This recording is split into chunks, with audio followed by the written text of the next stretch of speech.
श्रीमद्भागवत महापुराण ब्रह्मसंस्थाय एकादश स्कन्धे सप्तदश अध्याय हंसरूपी धनी जो भन्ने गरे प्रेम मौलिक छाया गर्दछन् वर्णित सबैको साधन भक्ति उपाय।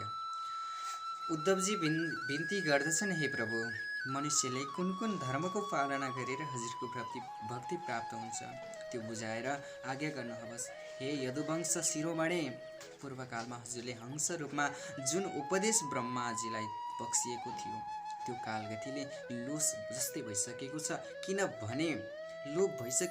किनभने त्यस बरमा धर्मको उपदेश दिएको र अनेक युगमा बितिसकेको। अत अब हजुरको यही उपदेश फेरि मलाई दिने कृपा गरी बक्सियोस्। त्यसैले फेरि नयाँ भय फर्कने मौका पाओस्। सुखदेवजी भन्नुहुन्छ, हे राजन, जब परम भक्त उद्धवले यस्तो प्रश्न गरेपछि तब श्रीकृष्णले अति प्रसन्न भएर मनुष्यहरूको कल्याणका हेतु सनातन धर्मको उपदेश दिनुभयो। श्रीकृष्ण भगवान भन्नुहुन्छ, आज्ञा गर्नुहुन्छ, हे प्रिय उद्धव, तिम्रो प्रश्न अति रहस्यमय वर्णाश्रमी धर्मी प्राणीहरूको निमित्त अत्यन्त कल्याणकारी छ, मोक्षदाता छ। कल्पताको प्रारम्भमा अब पहिलो सत्ययुग चलिरहेको छ। त्यो कालमा सबै मनुष्य हंस वर्णका थिए। सबै प्राणीहरू त्यस युगमा जन्म पाएकोमा आफूलाई कृतज्ञ मान्दथे, किनभने तिनीहरूलाई त्यस बेलासम्म पाएर कर्मबन्धनले छोएको थिएन।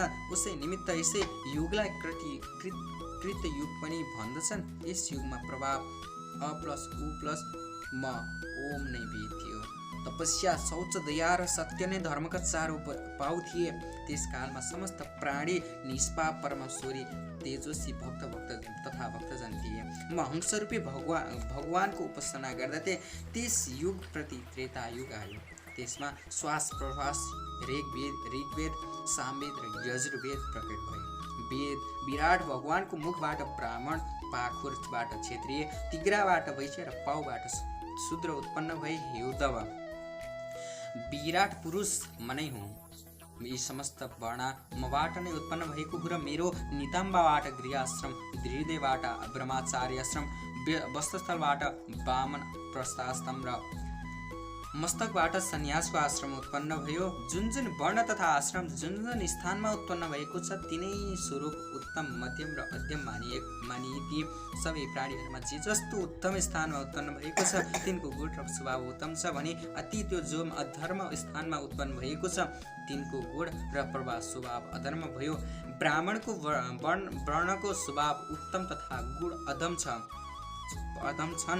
ब्राह्मण वर्णको स्वभाव सम, दम, तपस्या, पवित्रता, सन्तोष, क्षमा, शीलता, भक्ति, दया र सत्यले युक्त छ। क्षेत्रीय वर्णको स्वभाव तेज, बल, धैर्य, वीरता, सहनशीलता र उदारता। ब्राह्मण भक्ति, स्थिरता, ऐश्वर्य आदि युक्त छ। वैश्य वर्णको स्वभाव दानशीलता, दम्भहीनता, धन सञ्चय गरेर ब्राह्मणको सेवा गर्ने हुन्छ। शूद्रको स्वभाव ब्राह्मण गाई देवताहरूको सेवा गर्ने हुन्छ। हे उद्धव, चारै वर्ण तथा आश्रमहरूको धर्म यही हो कि मन, वाणी र शरीरले नै कसैको हत्या नगरोस्, सत्य बोलोस् र क्रोध नगरोस्, चोरी आदिबाट बचोस्, काम र लोभ रहित रहोस् र सदैव अर्काको भलो चिताओस्। हे उद्धव, ब्राह्मण, क्षत्रिय तथा वैश्यको बालकको संस्कार कर्मपूर्वक गराउनु पर्दछ। उपनयन संस्कार तिनै वर्णका लागि आवश्यक पर्दछ। यसपछि बालक गुरुकुलमा गएर गुरुको सेवा र विद्या अध्ययन गरोस्।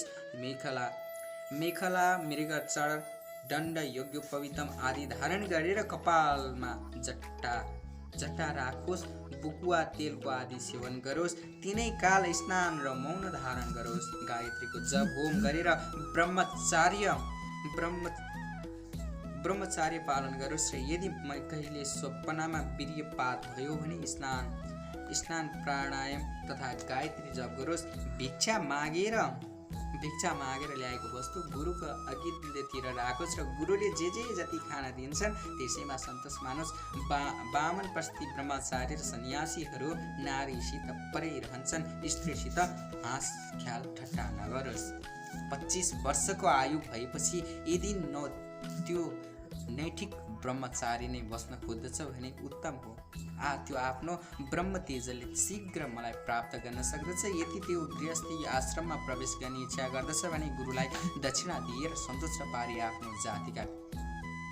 आफ्नो जातिको उत्तम कन्यासित विवाह गरेर ब्राह्मण ब्रह्मचारी पालना पछि सन्यासी आश्रममा पनि जान सक्दछ। तर कुनै पनि आश्रममा एकैपल्ट नहुमिएर बिस्तार जानु नै उत्तम हुन्छ। गृह आश्रममा प्रवेश गरेपछि पठन पाठन यज्ञ याग जप पूजा आदि गर्ने ब्राह्मण क्षत्रिय र वैश्य तिनै वर्णलाई समान अधिकार छ।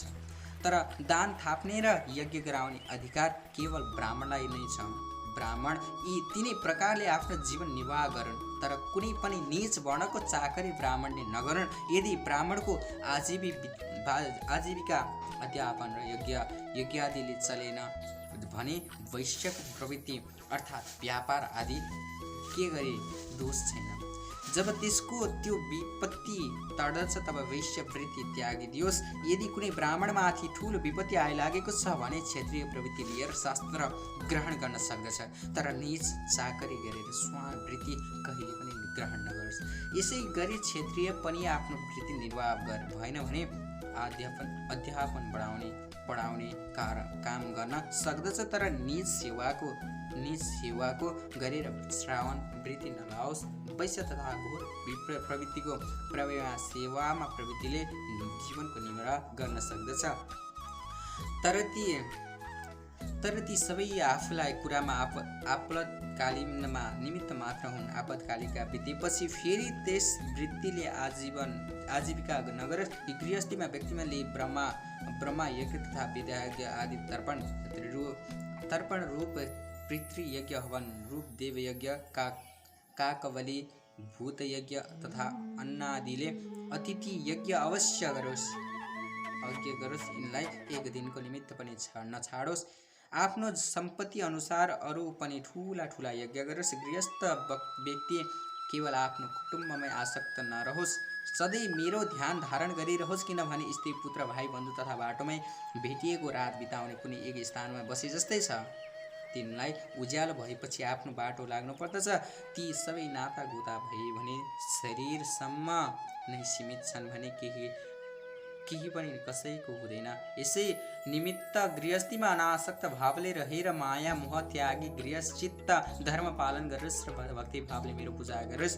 गृह आश्रममा बुढो भएपछि सबै भात पुत्र आदिलाई सुम्पेर वानप्रस्थान आश्रम ल्याओस् र त्यसपछि सन्यास आश्रम लिएर मोक्ष बाटो खोजोस्। इति श्रीमद् भागवत महापुराण प्रथमोऽध्याय एकादश स्कन्धे सप्तदश अध्यायः। जय हो श्री कृष्ण गोविंद हरे मुरारी हे नाथ नारायण वासुदेव अनंत वैकुंठ मुकुंद कृष्ण गोविंद दामोदर